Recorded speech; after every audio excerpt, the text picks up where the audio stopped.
Hello, ನಮಸ್ಕಾರ ಆಶಾ ಅವರೇ. ನಮಸ್ಕಾರಮ್ಮ. ನನ್ನ ಜೊತೆ ನೀವು ಅಜ್ಜಿ ನೋಡ್ಕೊಳಕ್ಕೆ ರಾಗಿಗೂಡದಲ್ಲಿ 1.5-2 ವರ್ಷ ಹತ್ತತ್ರ ಮಾಡಿದ್ರಿ. Yes ma'am. ಅಜ್ಜಿ ಅವರು ತೀರೋಗ್ಬಿಟ್ರು. Yes ma'am. ಅದಾದ್ಮೇಲೆ ತಿರ್ಗಾ ನಾನು ನಿಮ್ಮನ್ನ ನಮ್ಮನೆ ಹತ್ರನೇ ಉತ್ತರಹಳ್ಳಿನಲ್ಲಿ ಒಂದು ಅಜ್ಜಿ ನೋಡ್ಕೊಳಕ್ ಬಿಟ್ಟೆ ನಾನು. Yes ma'am. ರಾತ್ರಿ ಹೋಗ್ಬಿಟ್ಟು ಬೆಳಗ್ಗೆ ಬರೋದು. ಬಟ್ ನಿಮ್ಗೆ ಅವ್ರ ಮನೇಲಿ ಸೆಟ್ ಆಗಲಿಲ್ಲ.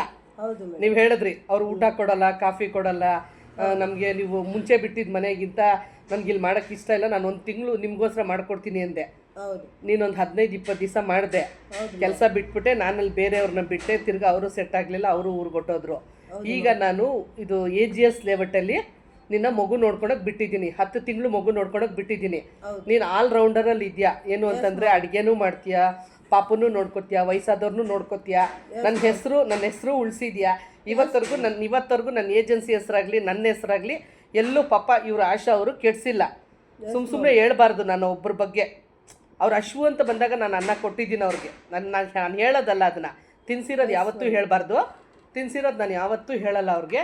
ಯಾಕೆ ಅಂತಂದರೆ ಎಲ್ಲರೂ ಕಷ್ಟದಲ್ಲಿರ್ತಾರೆ, ಎಲ್ಲರೂ ಕಷ್ಟಪಡೋದು ಹೊಟ್ಟೆಗೋಸ್ಕರ ಬಟ್ಟೆಗೋಸ್ಕರ ಅಷ್ಟೇನೇನೆ, ಗೊತ್ತಾಯ್ತಾ. ನನಗೆ ಇವು ಲೇಡಿ ಆಶಾ ಅನ್ನೋರು ಏನಿದ್ದಾರೆ ನನ್ನ ಜೊತೇಲಿ 1.5-2 ವರ್ಷದಿಂದ ತುಂಬ ಅಂದರೆ ತುಂಬ ಒಳ್ಳೆಯವರು ಅವರು.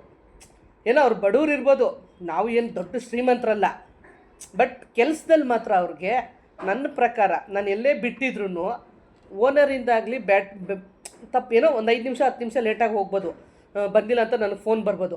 ಅದು ಬಿಟ್ಟರೆ ಕೆಲಸದಲ್ಲಿ ಅವ್ರು ಇದರಲ್ಲಿ ಯಾವತ್ತೂ ಅಷ್ಟೇ ನನ್ನ ಹತ್ರ ನಾನೇ ಜಗಳ ಮಾಡಿದ್ದೀನಿ, ಹೋಗಮ್ಮ ಯಾಕಮ್ಮ ಲೇಟ ಮಾಡ್ತಿದ್ಯಾ, ನನ್ನ ಬೇಕಾದ್ರೆ ಸಾಯಂಕಾಲ ಬಂದು ಮಾತಾಡ್ಸಮ್ಮ ಅಂತೀನಿ.